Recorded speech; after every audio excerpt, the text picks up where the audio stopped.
house in Westfield, New Jersey, has achieved notoriety in the last few years as a house not only haunted, but also watched by someone with anonymity. The house was built in 1905 and remodeled in 2014. Various families inhabited the house throughout the decades.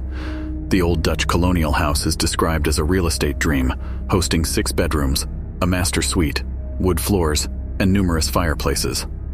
Derek and Maria Broaddus bought the newly remodeled home with high hopes in 2014, never expecting the fear and drama that would ensue for a whopping $1.3 million. Shortly after the purchase, the family began to receive chilling letters in their mailbox from someone claiming to watch the home as the house had been the subject of their family for decades, and that they were put in charge of watching and waiting for its second coming. The first asked, "Why are you here? I will find out." Each letter was signed, "The Watcher." He claimed that his grandfather looked over the house in the 20s, his father in the 60s, and that it was now his turn. The Watcher claimed to always be keeping an eye on the house and on the family. "All the windows and doors allow me to watch you and track you as you move through the house." He made references to the children of the family and threatened them. "And now I watch and wait for the day when they young blood will be mine again." The letters would pour in, each one more and more disturbing. One asked if the owners were able to fill the house with the young blood I requested, and claimed to know the names of the family's children.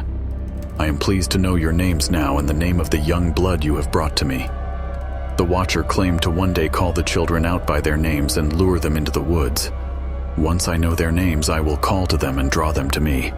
I asked the woods, prior owners, to bring me young blood." More than one letter insinuated that there was something to be found in the walls. "Have they found what is in the walls yet?" And, "In time they will." The Watcher asked the family, "Have you found all the secrets the house holds?" The Broaddus later filed a civil suit against the previous owners, the Woods, claiming that they had also previously received a letter and knew about the stalker and failed to disclose this information when selling the home, causing them emotional distress. The case was thrown out by a judge on October 18th of this year. To this day, the identity of the Watcher remains unknown. As of October 2017, the house is once again on the market. In 1968, 18-year-old Tatiana Tarasoff befriended a fellow student at the University of California, Berkeley, Prosenjit Potter from India. After meeting at a folk dancing class on campus, the two got together and hung out regularly. They shared a friendly kiss at a New Year's Eve party and dated briefly. They, however, had different views about the seriousness of their relationship and didn't share the same romantic feelings. After learning about the depth of his feelings towards her and his misinterpretation of their relationship, Tatiana rebuffed him and made it clear she was dating other men and wasn't interested in entering a romantic relationship with Potter. His academic performance deteriorated. He neglected himself personally, and he fell into a deep depression and into a deeper obsession with Tarasoff in the subsequent months. His mental health continued to down spiral throughout the spring and summer of 1969. During this time, Tarasoff and Potter occasionally saw each other. He would secretly record whatever conversations the two had to try to determine why it was she didn't love him back. He had been keeping a journal detailing every interaction he ever had with her since they met. He would later begin stalking her and trying to change her mind.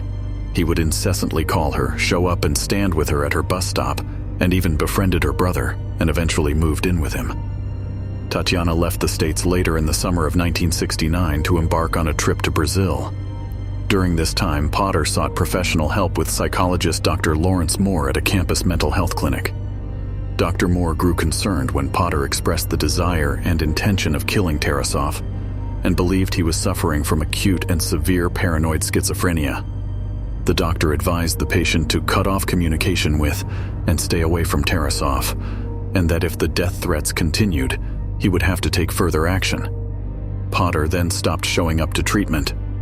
Dr. Moore wrote a letter to campus police to inform them of his findings and advise them of the death threats.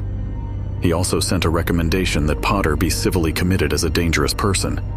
He was detained but shortly released thereafter.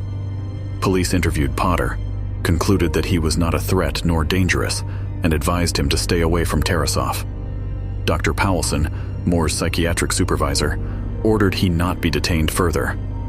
Upon her return from South America in October, Tatiana failed to be informed by authorities or by medical professionals about any threat to her safety, nor about Potter's verbal expression of intent and desire to kill her. He continued his stalking behavior, and on October 27, 1969, Potter carried out the murder he had described and confided in therapy sessions. He showed up at Tatiana's home and shot her with a pellet gun before stabbing her 14 times. His second-degree murder conviction was later overturned on grounds that the jury at his trial was not properly instructed. Potter wasn't retried, and after serving only 5 years in prison, he was deported back to India. After his release, Tatiana's family sued the hospital, Dr. Moore, Dr. Powelson, and multiple university employees, stating that warnings about the death threats could have saved her life. These events would lead to a Supreme Court case, Tarasoff v. Regents of the University of California, in which a landmark decision would be made in 1976, ruling that mental health professionals have a duty to forego doctor-patient confidentiality and warn individuals who are being threatened by a patient. 33 states have adopted Tarasoff laws since.